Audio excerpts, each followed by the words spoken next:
নদিয়ার শান্তিপুর হরিপুর অঞ্চলে Nrisinghapur house site কলোনিতে ৩ বছরের শিশু কন্যাকে যৌন নির্যাতনের অভিযোগ বিজেপির পঞ্চায়েত পদপ্রার্থীর বাবা মনোরঞ্জন হালদারের বিরুদ্ধে। তিনি বিজেপির ৮৬-৭৩ বুথের সভাপতিও।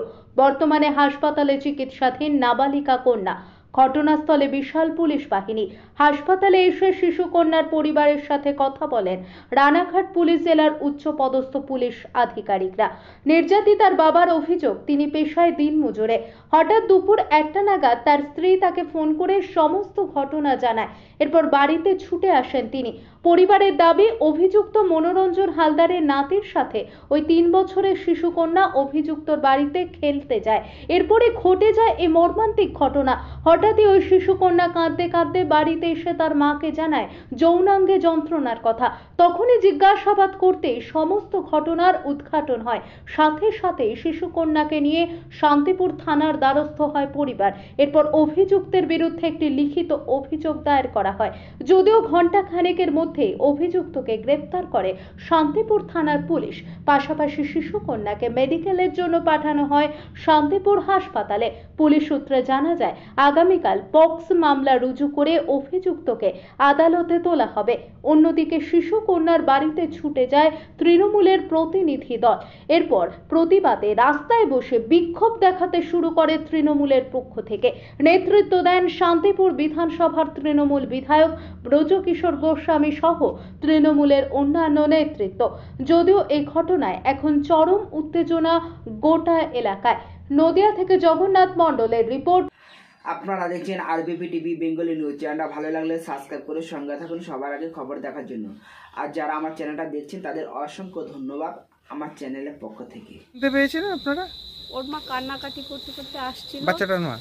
হ্যাঁ, দিয়ে ওর ওই প্রস্রাবের জায়গাটা দেখালো আর বললো, দেখো দিদি ফুলে গেছে, আর ওর বাড়িতে নাকি অনেক কি কি পাওয়া গেছে, ও এইগুলোই বললো। তারপরে ও হাসপাতালে গেল ওর মা, যে ওখান থেকে তেমন কিছু ওরা পায়নি, ওরা বাড়ি চলে এসছে, থানায় গেছে এখন। এবার থানায় ওনাকে কেস এখনো করেনি, এবার বাকিটা আমি জানি না। ওর মা এই যে ঘটনা, এই পাড়া কি এই প্রথম এখানে? হ্যাঁ, এটা প্রথম। কত বছর বয়স বাচ্চাটা? 3 বছর হয়নি এখনো। এই যিনি যার নাম উঠছে, মৃত্যুঞ্জয় বিশ্বাস নামে কারোর নাম উঠছে, মনোরঞ্জন ওনার সম্পর্কে এরকম ধরনের কথা আগে কোনোদিন শুনিনি, মানে ওনার সম্পর্কে। তাহলে এখন এই যে ঘটনা ঘটার পর কি মনে হচ্ছে? এখন এটা তো প্রমাণ হলে তখন বলবে, এবার আমি তো সেটা বিষয় বলবো। বাচ্চাটাও কি কান্নাকাটি করছিল? হ্যাঁ, ওর মা খুব কান্না করছিল, আর বাচ্চাটার সেরকম কিছু লক্ষণ দেখা যাচ্ছিল। বাচ্চাটা কি মানে অচৈতন্য অবস্থায় ছিল? না, ভালোই ছিল। হ্যাঁ। আপনার নাম? আমার নাম আর এর বিরুদ্ধে একটা বাচ্চাকে মানে অসভ্যতামি করার অভিযোগ উঠেছে এবং আপনার স্বামীকে পুলিশ নিয়ে গেছে, কি বলবেন? কি হয়েছিল? আমি তো বলতে পারবো না, আমি দেখিনি। তাহলে এলাকাবাসী যেটা অভিযোগ করছে বা পরিবার যেটা অভিযোগ করছে সে বিষয়ে কি বলবেন? এখন 10 দিনে যা করে তাই। কি হয়েছে আপনার মেয়ের সাথে? আমার মেয়ের সাথে হচ্ছে কি নোংরামি হয়েছে। আচ্ছা, কারা করলো? এই যে আমার বাড়ির পাশের প্রতিবেশী আর কি। কি নাম ওনার? মনোরঞ্জন হালদার। কোনো দল করে? হ্যাঁ, বিজেপির দল তো করে। বয়স কত? এই 55-56 হবে। মেয়ে কিভাবে গেল ওখানে? ওনার ওই নাতির ছেলে আছে, হ্যাঁ, খেলতে গেছিল। আচ্ছা, দিয়ে আবার উনি টিভি দেখছিল, দিয়ে টিভি দেখছিল, দেখতে দেখতে মেয়ের এই অবস্থা। ওনাদের বাড়িতে যেই হয়েছে ওটা। তারপর কি করে বুঝলেন আপনারা? দিয়ে আমার মেয়ে কাঁদতে কাঁদতে আসলো ওর মার কাছে, দিয়ে বললো আমার মা আমার এখানে ব্যথা করছে। আচ্ছা, দিয়ে আবার আমার বউ প্যান্ট খুললো, খুলে দেখি কি হ্যাঁ সাদা সাদা কি যেন দেখা যাচ্ছে। তারপরে কি হাসপাতালে নিয়ে এসছেন? হ্যাঁ। পুলিশ এসছে? হ্যাঁ, পুলিশ। কি চাইছেন আপনারা এখন? এই যে দেখি কি রিপোর্টে কি আছে। যে দোষী তার শাস্তি চাইছেন? অবশ্যই। আচ্ছা, বাড়ি কোথায়? নৃসিংহপুর নতুন সর্দারপাড়া। আর যে কি কারণে অবস্থান বিক্ষোভ করছেন এবং কি অভিযোগ উঠছে?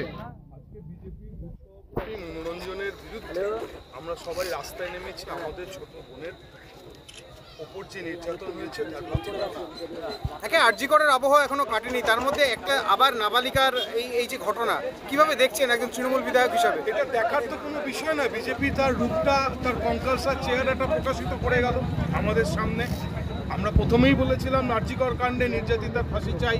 বিজেপি সেখানে রাজনীতি করেছে, তবে আমরা বলবো আমরা এই ঘটনা নিয়ে রাজনীতি করব না, আমরা পরিবারের পাশে দাঁড়াবো। ইতিমধ্যে তো বিজেপি বারংবার আপনাদের বিরুদ্ধে দোষারোপ চাপিয়েছে যে রাজ্যের সরকার থাকাকালীন এরকম ঘটনা ঘটছে এবং এই আরজিকর কাণ্ডেও রাজ্য সরকারকে একাধিকবার দোষেছে বিজেপি, কিন্তু একজন বিজেপির বুথ সভাপতির বিরুদ্ধে এখন এই ঘটনা সামনে আসলো, সেই বিষয়টা কিভাবে বলবেন? এটা তো আমি প্রথমেই বললাম, ওদের কঙ্কালসার চেহারাটা সামনে বেরিয়ে পড়েছে। উত্তরপ্রদেশ, মধ্যপ্রদেশ, মণিপুর সব জায়গায় ওরা নীরব থাকে, আর পশ্চিমবাংলার ক্ষেত্রে নাকি ওরা গর্জে ওঠে। আর বাস্তব সত্যটা শান্তিপুরে, নৃসিংহপুরে এই আউটসাইড কলোনিতে এসে দেখে যান নতুন সর্দারপাড়ায় কি ঘটেছে। কি চাইছেন এখন আপনারা?